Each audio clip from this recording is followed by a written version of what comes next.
I go home.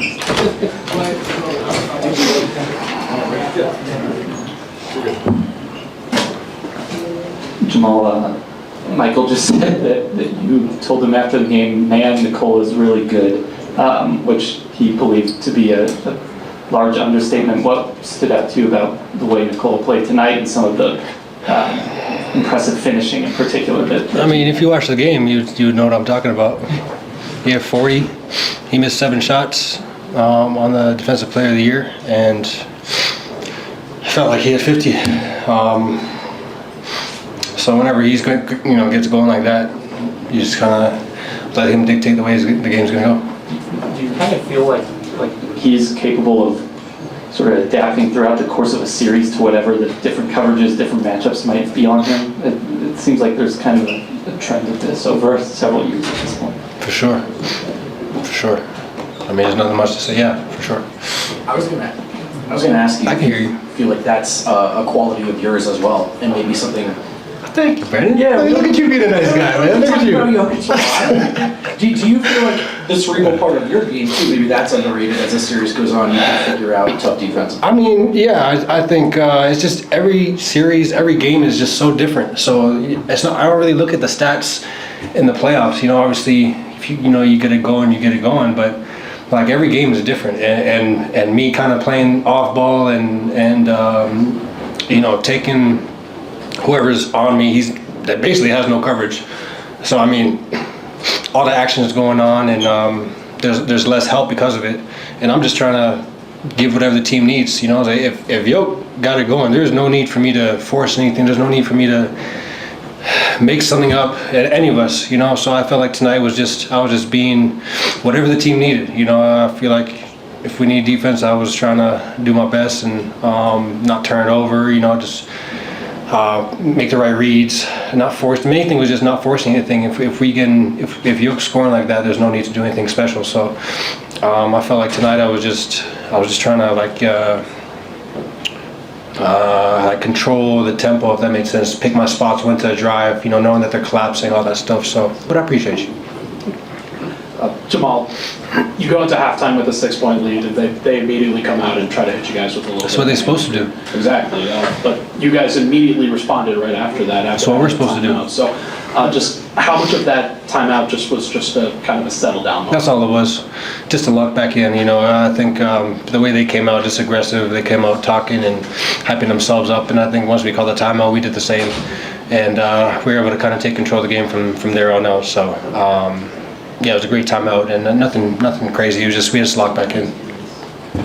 Jamal, today was the game that you guys made Anthony see the most bodies that he's had in this series. You guys trapped a lot off of pick and rolls, tried to get the ball out of his hands. How important was it for you guys to just kind of defend him and just kind of, I don't want to say shut his water off, but at least slow him down a little bit the way you guys did tonight? Yeah, I think we did a great job. Not just on him, but everybody. I know Rudy was 7 for 7, but I think whoever was on Carl just did a great job, just making it not easy for him. Nikola made some shots. I think we got to do a little bit better job on just reading, who we're closing out to and how aggressive we have to be. But I think on hand we did a good job of just forcing them to give it up or play in the crowd or take them out or whatever play they're in. So yeah, it was a great defensive effort for the whole game. Jamal, I know you guys have been teammates for a long time, but how long did it take for you to realize that Joker kind of processes the game at a different speed than a lot of people? I mean, like I said, we came off the bench together my rookie year and his second year, so we've had chemistry for a long time, just reading time, place, reading the defense. It's just so fun to play basketball and just reading the game and not being so set or rigid in our offense. It's nice to have that chemistry. We just playing, we just flowing, we throwing counters, we both making shots. He was making shots tonight. It's a lot of fun to kind of play the game at that pace. But for him, I think he's been doing that for a long time, and I think that's just his game even growing up. Jamal, coach, a couple times said closeout games are always the toughest. How big will it be, and I guess important, to try to close this out to get as much maybe rest for guys that? I mean, we're trying to win every game. I think we got to go in there with the same attitude we did last time we went there. We know the place is going to be rocking. We know they're going to come out aggressive. So I think for us, it's just focusing on us. Focusing on the energy we bring, focusing on how we come out to start each quarter, and we just kind of go from there. But the team knows what it is, and then it's nice to be able to say we've been in this position before. Now that we're finally up, so looking to end it at their place. When we get there. Jamal, you've seen Nikola slice and dice guys before, but tonight, MVP night, Defensive Player of the Year on the other side. Did this one stand out even more to you of all the times you've seen Nikola shine? Yeah, that's a lot of memories I got to go back into. But for sure, I think,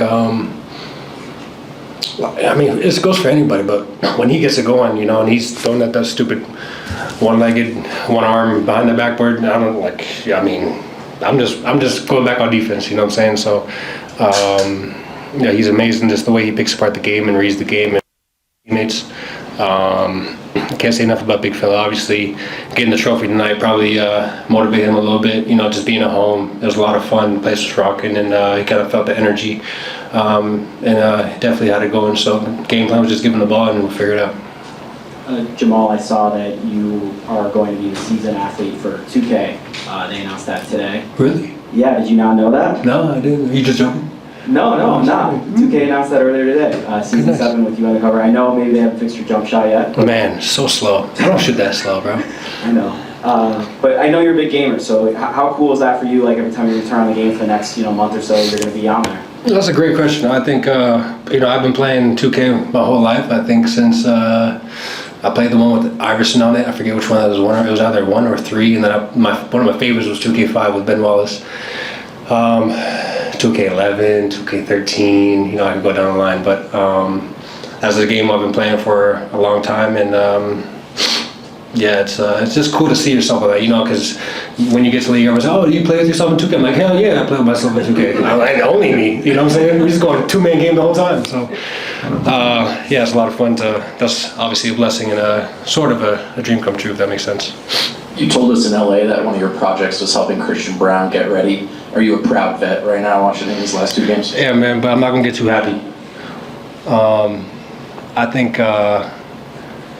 I think just the way he comes in the game, I think coming off the bench is hard. The way he comes in the game, just ready to go and understanding his role for this series, I think is huge, and that's helped him a lot. And he's just rolling with the punches. Whatever happens. He gets subbed early. If he's out there for the whole quarter, he's ready to go. So I think just him being prepared to deal with whatever the game takes, because every game is different, as I keep saying. It's not always going to be your night. So I just think he came in with the right attitude, and that took him to a great game tonight. So I think I just want him to stay locked in and keep that same energy and confidence. Two things real quick. Did you have a favorite team to play with on 2K growing up, other than yourself now? It was more players. Okay. It was more players. So I remember Eddie House used to be like a cheat code. Gerald Green, cheat code. Corey Maggette, cheat code. There's another one that's just stupid. James Harden was cold in a lot of them. Yeah, Steph, but there's a couple that are just cheating, He was good. I'm sure there's another one though that's like underrated. I'll think of it. I'll get back to you though. You can think on it. The other thing, it's nothing new that Nicola's looking to throw those super long outlet passes, but does it still, if you're on the receiving end of one, does it still surprise you how easily he's able to get the ball there with the precision and with the touch that he does over however many bodies? I think we're looking for it. It's a lot easier when you're looking for something. But yeah, he'd definitely be my quarterback if we play some football, for sure. I'll be inside slot. Austin Rivers.